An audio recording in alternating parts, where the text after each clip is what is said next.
Hi, it's great to be here today. Thank you very much for giving me the opportunity to talk about a topic that is very close to what we've been working on for a number of years now. Actually, let me just go back. Well, quick introduction. Who am I? I'm John Velissarios. I'm Global Blockchain Technology Lead for Accenture. I look after a number of different areas, including all of our cash and asset tokenization business, and I'm also the central bank digital currency lead for our business. So I've been focusing on this topic for a number of years and have been working on a number of projects. I'll share some of those with you today in this presentation. First of all, what I wanted to mention very quickly is, and it's really difficult to be up here to talk about all these different things and innovations in a short period of time. So what I want to do is talk about some of the key emerging trends that we're seeing and then do a deeper dive on each one of those in a bit more detail. The first one is, as was discussed throughout some of the presentations, is really around what we see around the tokenized-based asset exchanges. So exchanges, FMIs, custodians, CCPs, and various financial market infrastructure players are now increasingly moving from concept into production. The recent and most, I guess, relevant case is the stuff that's happening in Switzerland with SIX and SDX. That organization is implementing a full tokenized asset exchange in a production environment. This is something very different than what's been done before. And this is taking sort of regulated, fully regulated securities and putting them on a blockchain and offering them up as tokenized assets. Very interesting innovation, very important innovation. But what's happening is that this is now tipping. It's moving away from sort of the conceptual and the POCs and the pilots into real production grade systems. The second one is really around the tokenization of cash. Now, I'll spend a bit of time on that topic in a few slides, but what I wanted to mention here is we see a lot of innovation here, especially around things like stable coins, bank and consortium coins that are being implemented, and also the developments around the wholesale central bank digital currency. Now, some of those are on the conceptual side at the moment, but they're quickly beginning to move to facilitate some of the financial market infrastructure implementations. And then finally, on the cash tokenization side, of course, we talk about cryptocurrencies and so on, but really there are a number of countries that are focusing on retail CBDC, most notably the one in Sweden, and what they're looking to do with the e-krona, and which is sort of a real innovation that pushing central bank digital currencies into this new realm. We see a couple of other things also that I would say in terms of a trend. We ourselves have been developing a number of innovations in this area, taking traditional RTGS platforms and DLT, augmenting them. So last week we made an announcement at Corticon with our friends at R3, and we worked on this together with SAP. And what we've done is we've taken sort of a traditional RTGS payments engine platform developed by SAP and augmented it and put that, DLT augmented that and put that into and enabling sort of this new innovation to take place. So, and we see some hybrid solutions, so some traditional technologies being augmented with DLT, and that's creating new innovation. So these three key areas and the combination of those key areas is really where I see sort of the trends. Actually, this is a very important trend because what we're seeing now is sort of the maturity of this market beginning to go from conceptual to production, and also the convergence of this technology and looking at some of the key sort of research being addressed and also looking at additive experimentation, which I'll cover a little bit later as well. I won't spend too much time on this because tokenization is really, there are many different types of tokens that you can have, goods, rights, assets, and so on. But fundamentally, we believe in the token-based economy, and one of the things that we're talking about here is whether it's a cash token or an asset token or some right or whatever it is, we believe that tokens have sort of are what we're sort of talking about from an implementation perspective. I mentioned briefly about sort of DLT. I mean, we see the distributed ledger technology, blockchain, and we use the term synonymously. But we see sort of the tokenized financial ecosystem developing, and if we believe that, and we also see that there's a preference for CBDC, for settlement mediums, for these large value payment systems, We believe also that DLT is the best technology to administer those tokens and to implement that innovation. So there's a firm place for blockchain and DLT technologies for enabling this kind of innovation.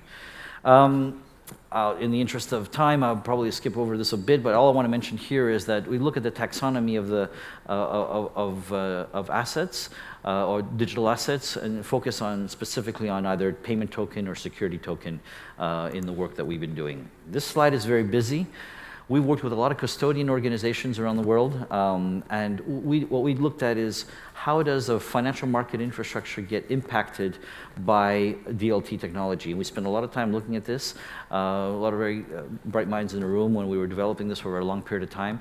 And we see global custody services and the ecosystem of being impacted, the stuff that's in red, in many ways.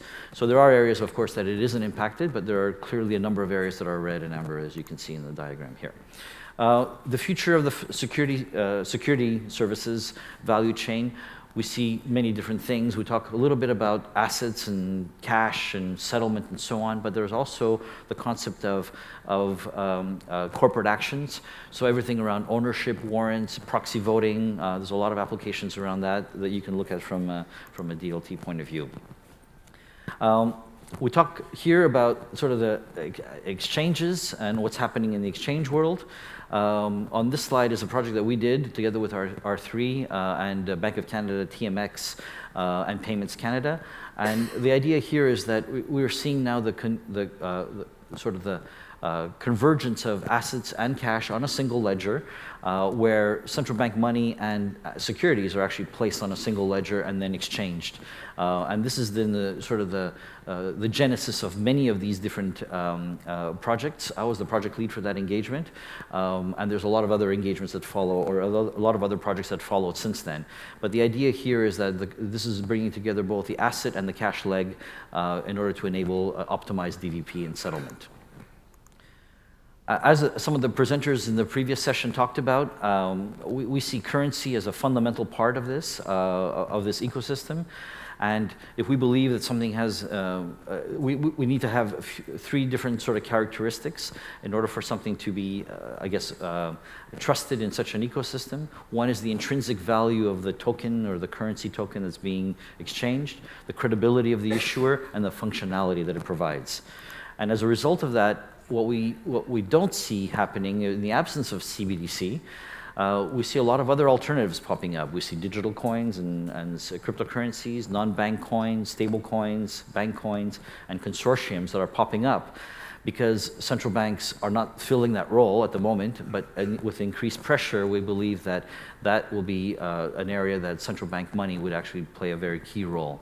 So we see these alternatives that are popping up. Many of them are playing a very valid and a very good role for the markets. However, we also see that there's a need for CBDC for providing transaction finality and risk-free settlement for payments and stuff. A little bit more about that. We see a couple of areas in central bank digital currencies. The first one is in wholesale markets. I believe that's probably the first one that'll pop up, simply to enable securities trading and settlement, other large value transactions. We also see activities in the retail space, and those are really around transfers and payments and consumer payments and so on, touching on other aspects as well. And then finally, cross-border as well. So being able to transact cross-border with central bank digital currencies, I think is also one of the key areas. We also see that there's a potential for a single one to combine all of that, but that requires the willingness of central banks to enable that to be opened up. We see four key themes when we talk about CBDC: diversification, so being able to provide resilience and autonomy, being able to have settlement, end-to-end settlement for token-based financial infrastructures. That's a very important point, and functionality as well, so having new possibilities for settlement offshore. That's an area that hasn't been done before. It is not possible today, and without holding banknotes cross-border. And then finally, the sort of coexistence of these across different currency areas and so on. So this is an area where these are the four key CBDC themes or digital currency themes that we see. There are retail CBDC systems that are being looked at, and I've sort of scrubbed this a little bit, but if you take a look at central banks and putting sort of a currency out into the market with the commercial banks, so you have Bank 1, Bank 2 in that example, the central banks are able to then fuel or provide CBDC tokens into a consumer payment infrastructure through the commercial banks.